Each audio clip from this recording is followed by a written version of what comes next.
Greetings, fellow humans. Bad Mark here with another transmission from Mech Tech, and today I'm going to be testing some different plates on the Monsgeek M1. Now, my Monsgeek is still completely stock. I have not done any modifications to it, so in the process I'm going to do some slight modifications, namely force brake mod. If you're not familiar with force brake mod, it's basically applying some thick tape, and in this situation I'm going to be using this medical bandage tape because it does have some girth to it. Now you can also use the little pads that come for screw-in stabilizers. A lot of people like using those, and those will work just as well.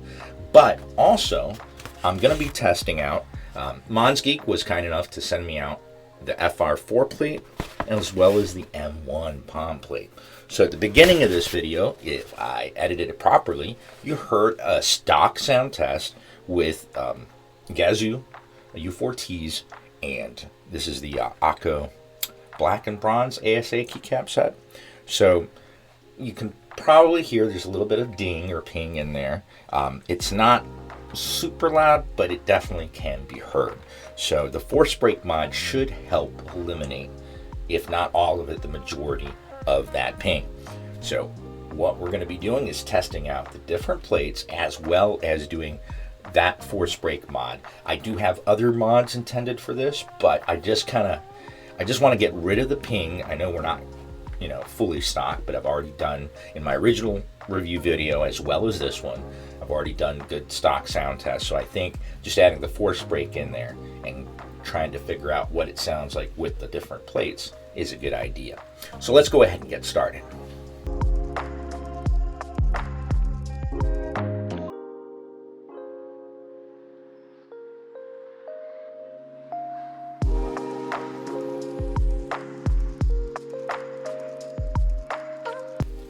Alright, I just wanted to show the last three I'm pulling out. Now, when we're dealing with the Temu sockets, it's a whole different story, but when we're dealing with the majority of hot swap sockets that we find nowadays on many keyboards, there really doesn't have to be a struggle to pull them out. I see too many times people breaking this part, the window, or just that little opening right there. Honestly, just making sure that you have both the bottom and the top clip engaged, and then doing a little rock back and forth, not too much of a rock. You're not trying to break the pins off in there, but it just makes sure that it's released from the plate, because the plate's really what's holding it down.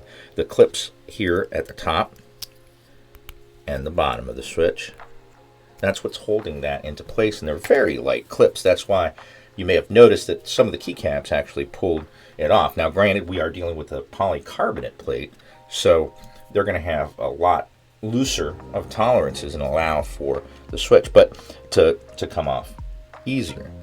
But the main part of removing a hot swap switch is to ensure that you have both of those clips, and then you don't need to pull that hard.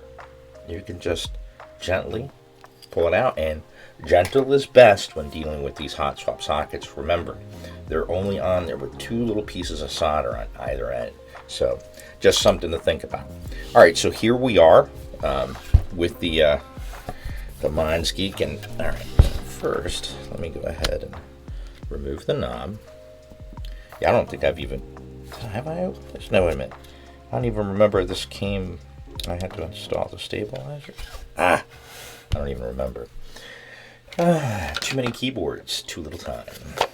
So let's see what size hex we need in here. That's it right there. Go ahead and open this baby up. Always, when you're using little power screwdrivers like this, make sure that you have the best fitting bit on, especially when dealing with Phillips head screws. A lot of times these screws are soft, and if you have one that when it jumps, you feel that's actually it skipping over where it lands into, and enough of those skips can strip the head of the screw. So just a little tip from your Uncle Mark. Are these not anodized? All right, let me see.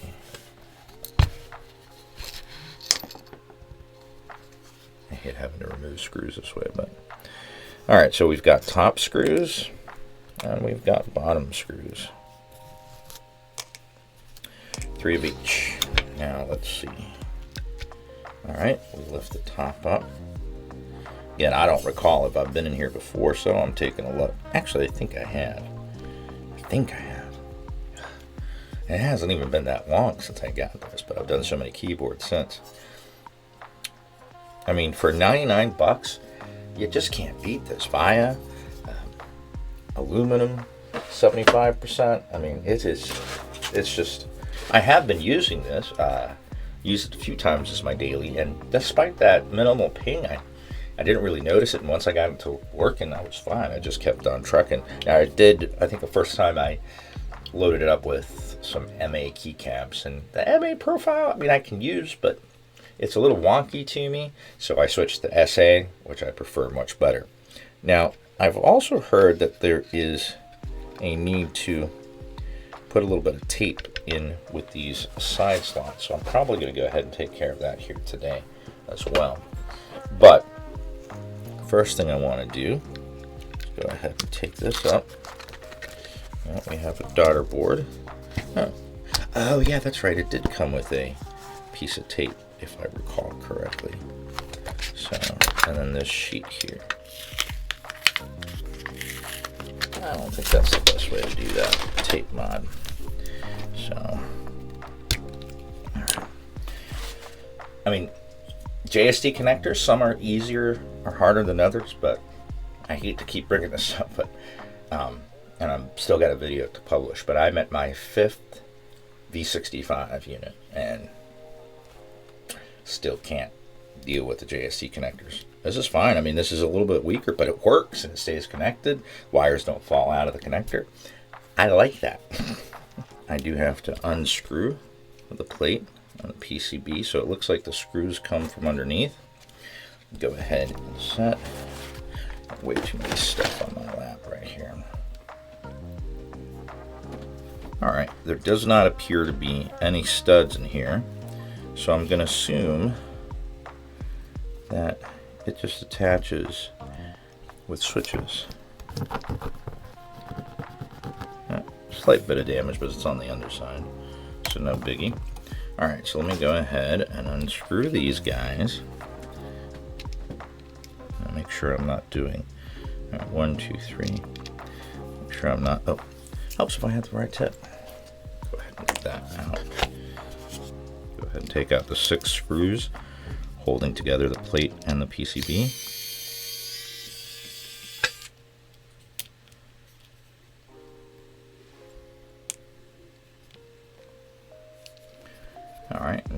have the PCB as well as the foam. So I also have the IPXC foam on this, so set this aside. I do know I have some extra gaskets, but I'd have to go dig the box out.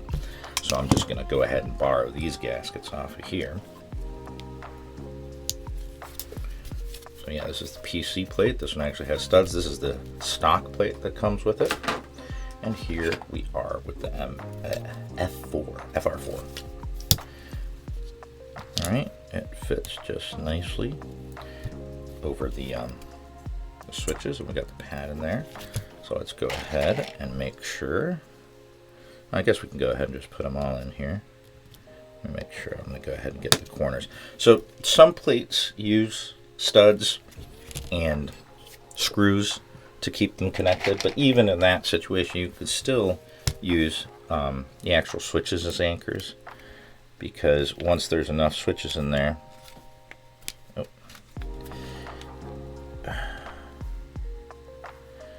you're going to have a good, but usually it's best to start with the 4 corners.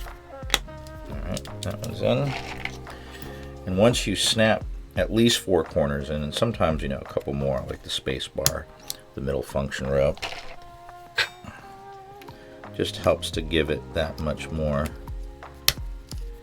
grasp. But yeah, you're using the switches. The switches are doing double duty, as they are holding the plate and the PCB together, but that usually tends to allow for a little bit more flex.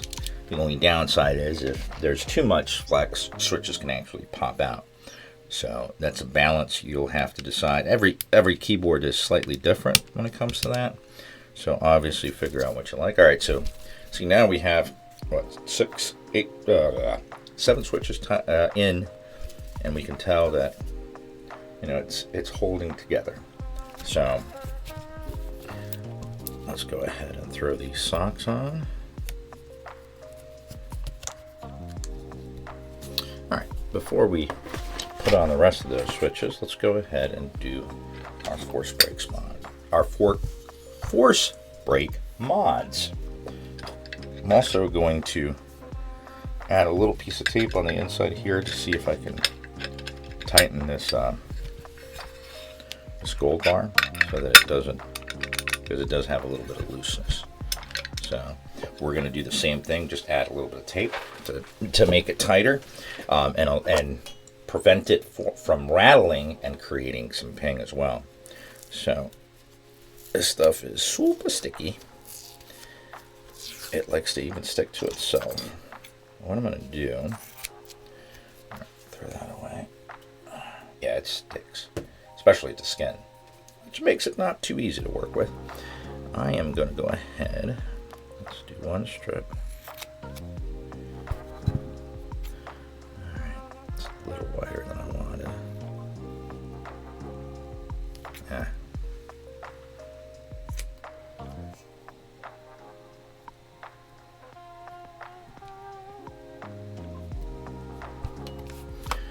So what I'm basically doing is taking little square pieces, and as you see, they don't have to be perfect. They're going to be hidden inside of the case.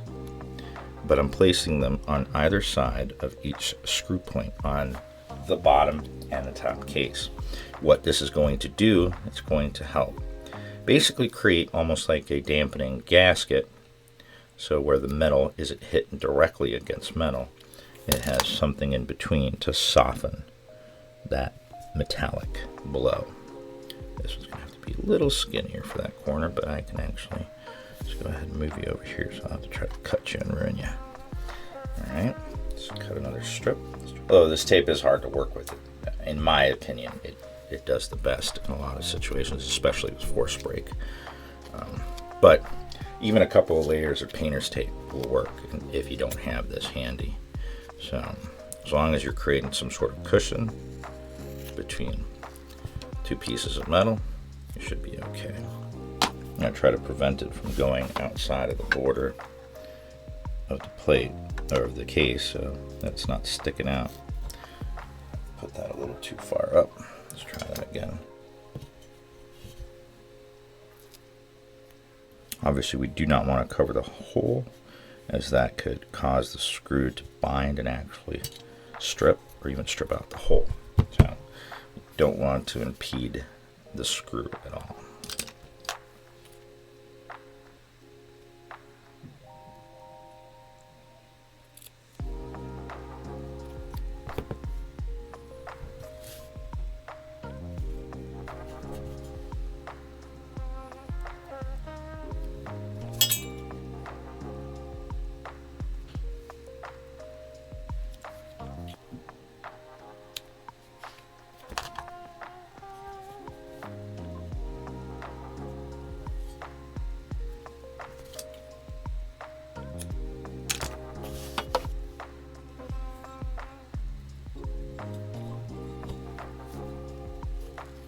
Alright, that looks pretty good for the top frame. And let's go ahead and take care of the bottom frame as well as these bars.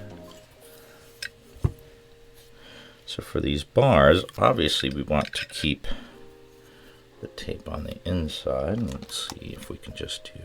Basically, I'm just finding the best way to put tape on here to where not only will it serve as a wedge, but it also won't come off. One of the things I do notice is that it needs to be put in evenly. Oh, I think we got it. We got the tiniest little edge showing. Of course. Press it into that wedge and then press it down. Alright. Trying to get, like I said, the best fit to where it's going to go in and not pull the tape out, but also find a nice, comfortable wedge in there. Alright, so we try to do it evenly, one top and the bottom at the same time, then push down. I think we've got it. Alright, yeah. So none of that's going to stick outside of the case. Awesome. And, yep.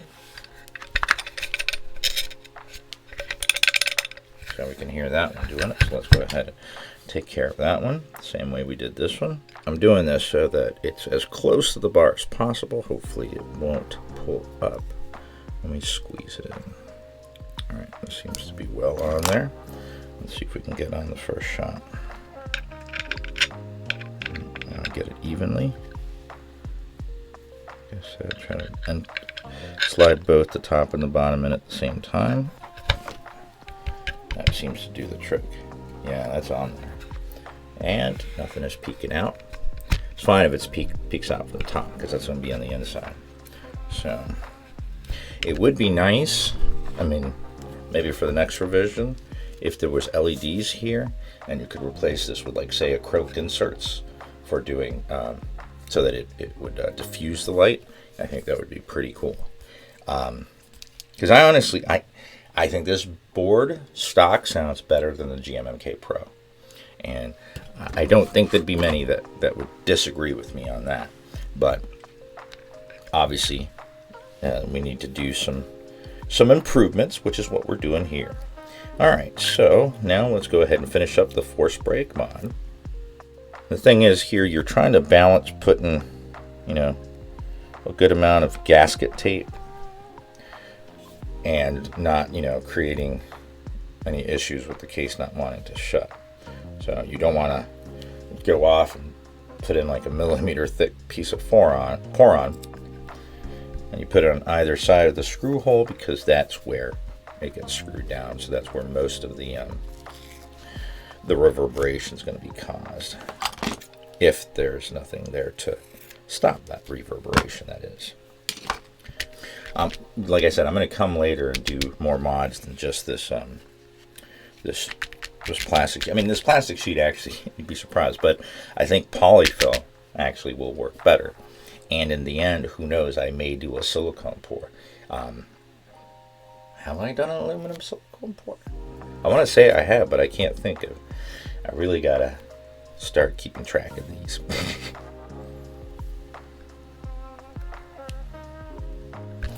Just adding a couple extra pieces, not on top, just on the side, so it should even that out.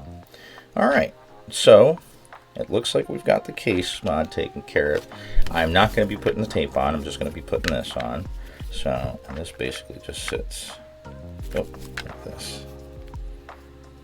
Oh, like this.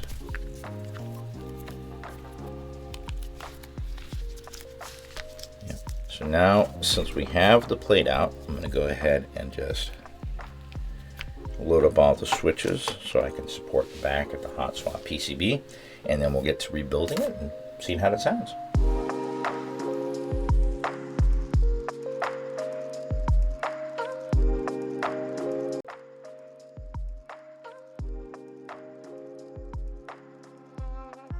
Alright, so there we are. We have all the switches in place. Let's go ahead and get this connected. Boom. And that's how I like JST connectors to work. Alright, and we want to make sure that it's in there.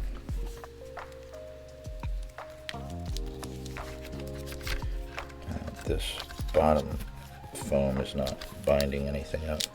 So you want to make sure that these gaskets are sitting into their holes, or their slots, whatever you'd like to call them. Alright, now let's make sure that this fits on nicely. Alright, yeah, so we're good. Let's go ahead and set this upside down. We have the long ones for the back.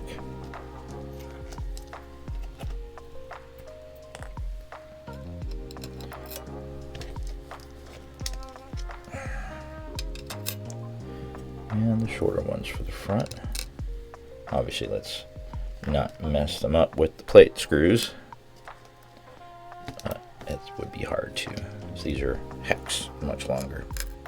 So let's go ahead and switch out this hex bit. Hold it closed. I like to do what's called candy corner. I don't tighten it all the way, but I start with one in one corner, and I go to the complete opposite corner. Once I know it's down there, another opposite, then center and center. All right. So plates in there, the side plates, and they are not vibrating. Good. All right. I just want to put a gold knob on there. Do I have one?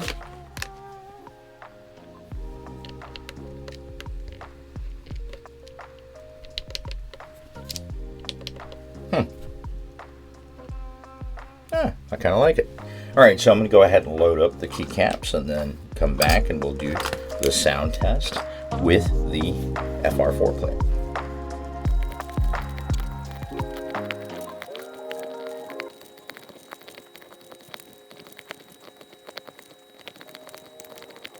All right, here we are. Now, I did change out the knob, but that shouldn't make a difference for the sound test. Although, now that I've done the force brake mod, I think I'm going to have to come back at the end and put the PC plate back on and see how that sounds. But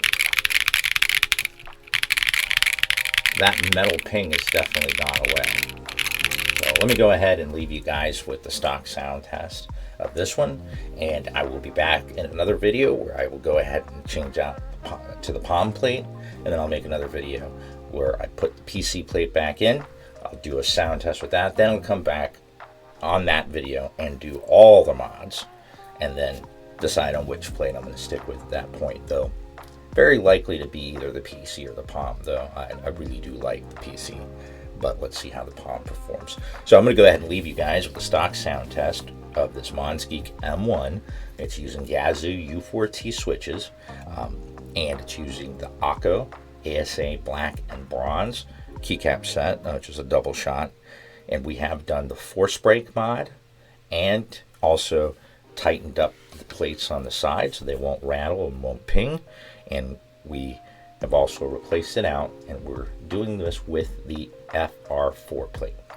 So until the next transmission, which will be soon, I'm going to do these videos and I'm trying to release shorter videos. I don't know if that'll help. I think some of my videos tend to get a little long, although I do get a lot of feedback that people appreciate that because I get into detail. But I'm trying to avoid going off on rants so much, at least rants that are not relevant to the particular video I'm making at the time. But I appreciate all feedback that you guys got going for me.